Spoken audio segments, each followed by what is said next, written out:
12 ఎవరైతే fresh voters ఉన్నారో నవీన్ యాదవ్, నవీన్ అన్న అనే ఒక భజన అయితే యూత్లో ఉంది. ఇది వినపడింది, కనబడింది నియోజకవర్గంలో. కానీ వీళ్ళ సంఖ్య చాలా తక్కువ, అంటే 12,000 ఉంది కాబట్టి ఇది గెలుపు ఓటముల్ని నిర్ణయించేదిగా ఉండదు. కానీ 30 నుంచి 50 ఏళ్ళు 60 ఏళ్ల వయసు ఉంటే 2.5 లక్షలు వీళ్ళే ఉన్నారు.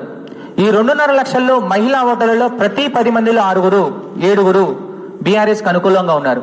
ఇక్కడ మహిళా ఓటింగ్ కీలకం కాబట్టి ఇక్కడ మాగంటి సునీత మీద సింపతితో పాటు ఎంపతి, అంటే సానుభూతితో పాటు అయ్యో పాపం అనే ఒక ఈక్వేషన్ మాగంటి సునీత మీద ఎక్కువగా మహిళల్లో వినపడడం జరిగింది.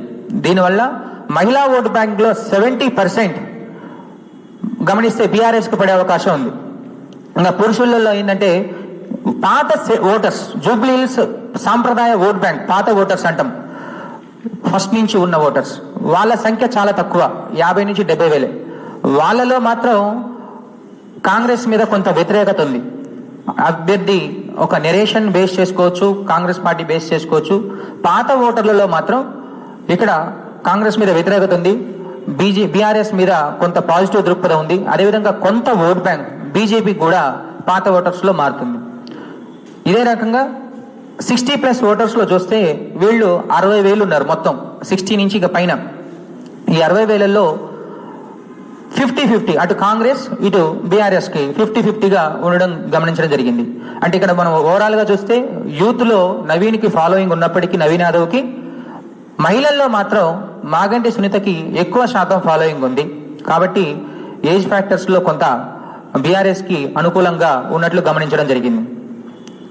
ఇక ప్రభుత్వ పాలన మీద ప్రజల తీర్పు, అసలు ప్రజలు ఏం కోరుకుంటున్నారు మీద చూస్తే 2 సంవత్సరాల ఇంకొక 1 month లో నవంబర్ 30 అంతే అనుకుంటా కదా, నవంబర్ 30 2 సంవత్సరాలు ముగించుకుంటు 2 సంవత్సరాల ప్రభుత్వ పాలనలో మీరు గమనిస్తే రంగారెడ్డి, హైదరాబాద్, తెలంగాణ మొత్తం మీద ఉన్న పాపులేషన్ లో ఈ రంగారెడ్డి, హైదరాబాదులోనే ప్రభుత్వంలో ఈ 2 జిల్లాల్ని దృష్టిలో పెట్టుకొని రూరల్ ప్రాంతాల్లో నుంచి వచ్చిన ఓటర్లందరూ ఇక్కడే ఎక్కువ ఉంటారు, ఇక్కడే కలిసి వచ్చే అవకాశం. ఎందుకంటే మైనార్టీస్ ఎక్కువ శాతం పోలింగ్ కు రారు ఎక్కడ కూడా.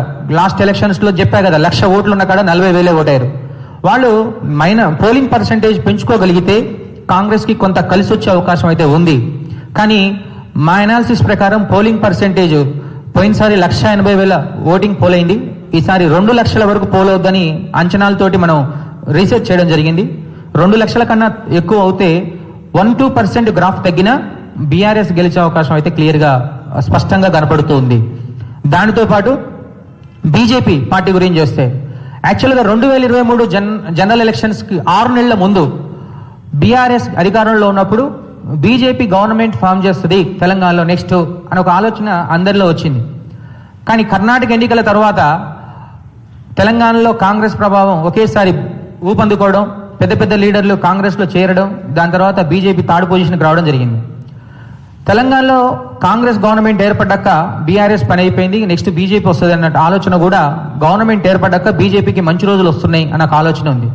కానీ బీజేపీ పార్టీ రోజు రోజుకు తెలంగాణలో ఏదైతే పార్లమెంట్ ఎన్నికల్లో విజయం సాధించిన తర్వాత బీజేపీ పార్టీలో ఉన్న నాయకుల మధ్య కొంత కోఆర్డినేషన్ సరిగా లేకపోవడం వల్ల రూరల్ స్థాయిలో, అంటే మండల స్థాయి, నియోజకవర్గ స్థాయిలో క్యాడర్లో కొంచెం బలాలు తగ్గి కొంత ఈక్వేషన్స్ మారినాయి.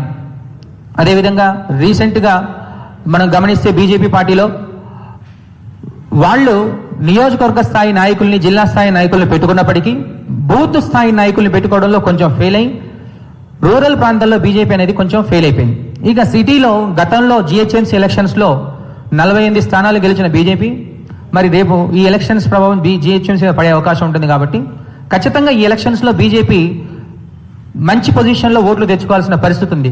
కానీ జూబ్లీ హిల్స్ లో సర్వే చేస్తున్నప్పుడు బీజేపీ థర్డ్ పొజిషన్ లో ఉన్నట్లు గమనించడం జరిగింది. ఇక్కడ బీఆర్ఎస్ వర్సెస్ కాంగ్రెస్ ఎన్నికలే జరుగుతున్నాయి. జూబ్లీ హిల్స్ లో BRS versus Congress versus BJP అనేది ఎన్నికలు ఎక్కడ కూడా ఏ డివిజన్ లో కూడా మనం ఎక్కువగా చూడలేదు. ఒక షేక్పేట డివిజన్ లో మాత్రం ఒక బస్సు 2-3 బస్సుల్లో ట్రయాంగిల్ ఫైట్ అన్నారు. మిగిలిన అన్ని డివిజన్లలో కూడా బీఆర్ఎస్ వర్సెస్ కాంగ్రెసే ఎన్నికల వాతావరణం ఏర్పడింది. బీజేపీకి గతంలో వచ్చిన ఓట్ల కంటే చాలా తక్కువ ఓట్లు, అంటే బిలో 10% ఓట్స్ వచ్చే అవకాశాలు అయితే ఈ ఎన్నికల్లో జరగబోతుంది. ఈ ఎఫెక్ట్ రేపొద్దున జిహెచ్ఎంసీ ఎన్నికల్లో కూడా కాంగ్రెస్ వర్సెస్ బీఆర్ఎస్ ఎన్నికలు అనే వాతావరణం అనేది జరిగే అవకాశాలు ఉంటే క్లియర్గా స్పష్టంగా కనపడుతుంది. ఇక ఏజ్ ఫ్యాక్టర్స్ మనం మాట్లాడుకున్నట్లయితే, ఏజ్ ఫ్యాక్టర్స్లో యూత్ 18 నుంచి 20 సంవత్సరాలు ఫ్రెష్ ఓటర్స్ 12,000 ఉన్నారు. ఇక్కడ 20 నుంచి 29,000 వయసు 72,000 మంది ఉన్నారు. 30 నుంచి 39 ఏళ్ల వయసు ఓటర్లు 96,000.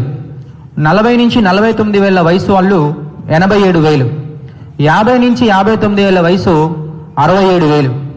60 నుంచి 69 ఏళ్ళు 38,000. ఇక 70+ ఉన్న వాళ్ళు 24,000. ఓవరాల్ గా 4,07,000 ఓట్స్ మనం చూసుకున్నట్లయితే ఇక్కడ యూత్ లో